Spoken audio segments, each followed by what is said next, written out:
Parce qu'on a trouvé le foyer. Et tout doit être sur la charge du mari. Écoutez-moi.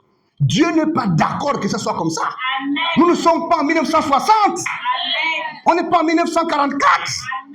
Si le mari gagne 300 000, même si vous avez des enfants, toi, madame, tu dois travailler. Amen. Il faut équilibrer les choses. Les unités de 20 000 n'est plus suffisant même pour une semaine.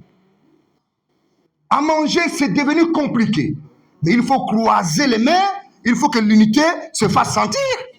On n'a pas trouvé le mariage pour aller habiter. J'ai trouvé. Vous comprenez? Aujourd'hui, il y a des mariages parasites. Des femmes qui ne font rien. Mais qui veulent que ce soit seulement le mari qui doit faire. Ce sont des malédictions dans les mariages. Et ça, ce sont des mariages maudits. Un mariage béni, la femme doit mouiller le maillot. L'homme aussi doit mouiller le maillot.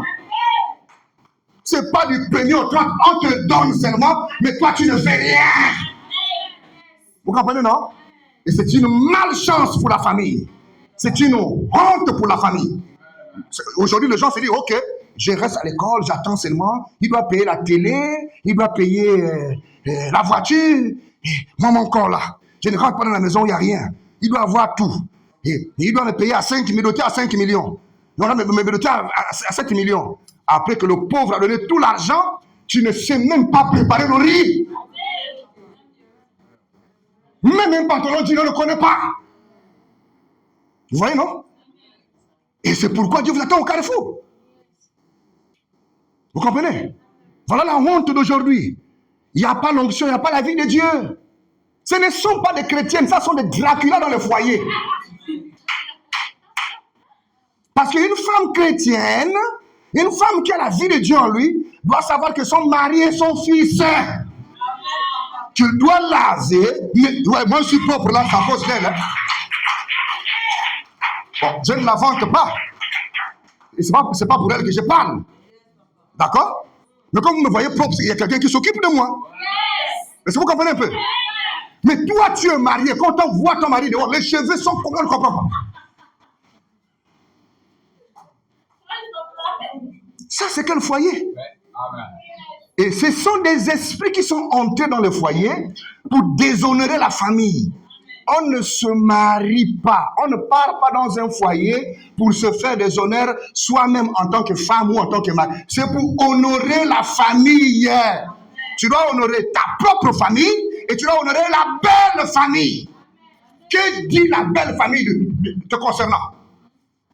Tu es incapable de faire de bonnes choses à ta belle-mère.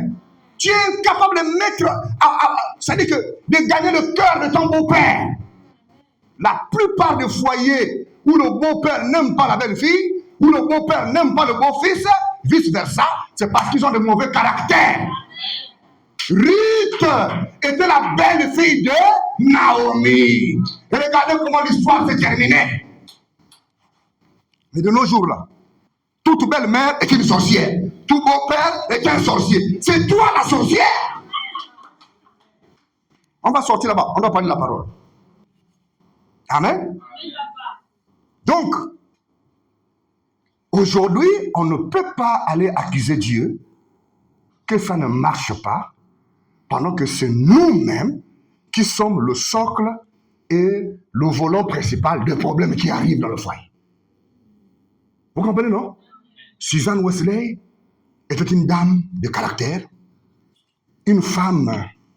Aujourd'hui, les prophètes de Dieu, les grands hommes de Dieu, partent déposer les gerbes de fleurs devant sa tombe. Vous comprenez? Et lisez le livre de... La porte peut fermer. Lisez le livre de